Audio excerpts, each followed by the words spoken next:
अस्सलाम वालेकुम प्यारे बच्चों, मेरा नाम मोहम्मद रफीक है। ज़ावी स्कूल सिस्टम मुल्तान से।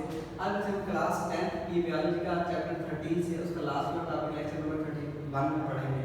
उस टॉपिक का नाम है role of muscle in movement.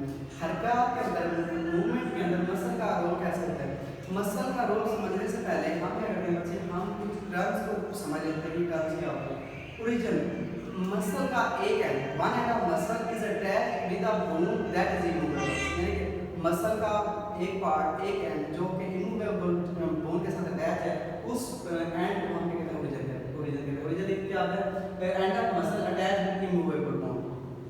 Muscle का दूसरा जो एंड होता है वो क्या होता है? मूवेबल बोन के साथ अटैच होता है, उसको कहते हैं इंसर्शन।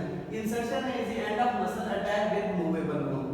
अब जो एक और टर्म है फ्लेक्सर। फ्लेक्सर का मतलब ये होता है कि जब एक मसल कंट्रैक्ट हो रहा हो, when a muscle contracts and bend the joint, और वो जॉइंट को क्या करते हैं? बेंड करते हैं। जब मसल कंट्रैक्ट हो और जॉइंट को या जोड़ को क्या करते हैं? वो बेंड करते हैं, तो उसे कहते हैं फ्लेक्सर। फ्लेक्सर की वजह से जो मूवमेंट प्रोड्यूस होती है उसे कहते हैं फ्लेक्शन। जैसा कि हमारा बाइसेप मसल है, बाइसेप मसल जब कंट्रैक्ट होता है, ये बेंड, ये जॉइंट क्या हो जाता है? ये बेंड हो जाता है। इस मूवमेंट को हम क्या कहते हैं? फ्लेक्शन कहते हैं। दूसरा होता है एक्सटेंशन। एक्सटेंशन के में क्या होता है कि जब एक मसल क्या हो रहा हो? कंट्रैक्ट हो और उसकी वजह से जो जॉइंट है वो स्ट्रेट हो जाए।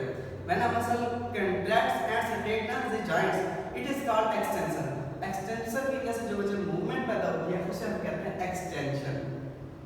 अब एक टर्म एंटागोनिज्म। एंटागोनिज्म का मतलब ये होता है दो मसल का एक दूसरे के अल्टरनेटिवली काम करना। मतलब अगर एक मसल कंट्रैक्ट हो रहा हो तो दूसरा रिलैक्स हो जाए, दूसरा कंट्रैक्ट हो रहा हो तो पहला रिलैक्स हो जाए।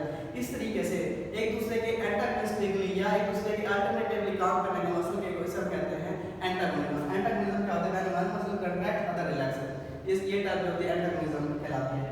अब बच्चे हमारा जो फोर आर्म है, इसके लिए जो ऊपर वाला एक मसल है इसे हम बाइसेप मसल कहते हैं। बाइसेप मसल जो होते हैं ना, ये फ्लेक्सर मसल का रोल प्ले करते हैं। मतलब जब ये कंट्रैक्ट होते हैं तो ये क्या होता है? ये जॉइंट को क्या कर देते हैं? बेंड कर देते हैं। और हमारे जो लोअर आर्म है, इसके जो मसल है ये ट्राइसेप मसल है, ये एक्सटेंशन मसल का रोल प्ले करते हैं। जब ये क्या करते हैं? कंट्रैक्ट होते हैं तो ये क्या करते हैं? इस जॉइंट को क्या कर देते हैं? स्ट्रेट कर देते हैं। ये बाइसेप और ट्राइसेप क्या फ्लेक्सर और एक्सटेंशन दोनों एक दूसरे के क्या करते हैं? एंटागोनिस्टिकली अपना रोल प्ले कर रहे होते हैं।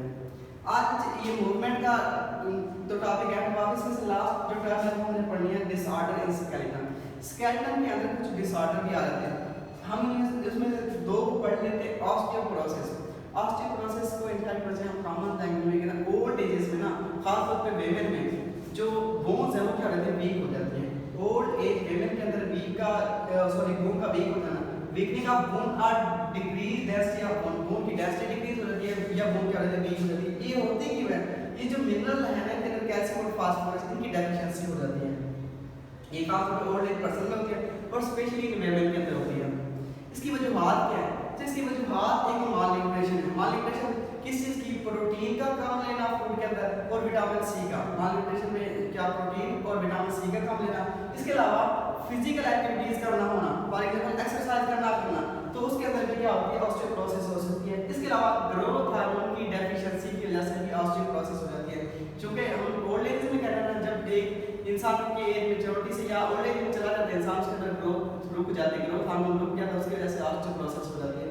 सेम फीमेल्स के अंदर, विमेंस के अंदर ये ज़्यादा क्यों होती है? क्योंकि उनके अंदर एस्ट्रोजन हार्मोन क्या हो जाता है? उसकी रिलीज, उसकी क्या होती है? डेफिशिएंसी, उसकी डेफिशिएंसी हो जाती है। इस वजह से ये क्या होता है? ऑस्टियोपोरोसिस हो जाता है। उसके बाद मुझे दूसरा डिसऑर्डर पढ़ना है आर्थराइटिस।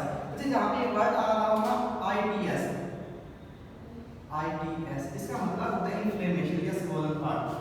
आर्थराइटिस का मतलब है इन्फ्लेमेशन इन जॉइंट्स।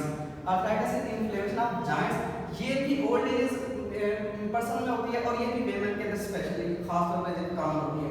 इसकी ट्रीटमेंट क्या होती है? इसकी ट्रीटमेंट में एंटी इन्फ्लेमेटरी और पेन किलर मेडिसिन ये इस्तेमाल करते हैं। इसमें होता क्या है? जॉइंट्स में स्टिफनेस और पेन होता है। इसके लिए तीन टाइप्स है। ऑस्टियोआर्थराइटिस। ऑस्टियोआर्थराइटिस का मतलब ये होता है कि जो बोन का एंड है उससे कार्टिलेज क्या हो जाती है? खत्म हो जाती है। अब बोन के एंड से जब कार्टिलेज खत्म होती है तो क्या होता है? उसका मतलब ये है कि उसमें जो क्या कहते हैं लुब्रिकेशन है वो क्या हो रही है? खत्म हो रही है। इससे बोन क्या हो सकती है? इमूवेबल भी बन सकती है। जो बोन हो सकती है मुस्तकिल क्या हो सकती है? परमानेंटली वो इमूवेबल हो सकती है। Lack of cartilage at bone. Joint में बिकम इमूवेबल, वो जो जॉइंट है वो हमेशा के लिए इमूवेबल भी बन सकते हैं। दूसरी इसकी टाइप है आर्थराइटिस की रियोमेटॉइड आर्थराइटिस। रियोमेटॉइड आर्थराइटिस का मतलब है कि जॉइंट्स के ऊपर जो मेम्ब्रेन है उसके अंदर इन्फ्लेमेशन हो जाती है, इन्फ्लेमेशन ऑफ मेम्ब्रेन एट जाएगा। इसमें क्या इसके सिम्टम्स हैं कि किसी को रियोमेटॉइड आर्थराइटिस हो गई है, उसमें क्या होता है बच्चे, फटीग फील होती है, मतलब थकावट फील होती है, साथ में लो ग्रेडेड फीवर होता है। इसके अलावा जॉइंट के अंदर पेन और स्टिफनेस फील होती है रियोमेटॉइड आर्थराइटिस में। लास्ट इसकी जो आर्थराइटिस की टाइप है उसमें कहते हैं गाउट। गाउट का मतलब ये होता है जॉइंट्स के अंदर यूरिक एसिड के क्रिस्टल्स का क्या होता है, जमा हो जाना, इसे हम कहते हैं गाउट। गाउट जो होते हैं कॉमनली मोस्ट कॉमनली को जॉइंट पर क्या करते हैं, इफेक्ट करती है। ये बस याद हमारा लेक्चर था, इसमें से अगर कोई भी क्वेश्चन हो तो काइंडली जरूर पूछिएगा। अल्लाह हाफ़िज़।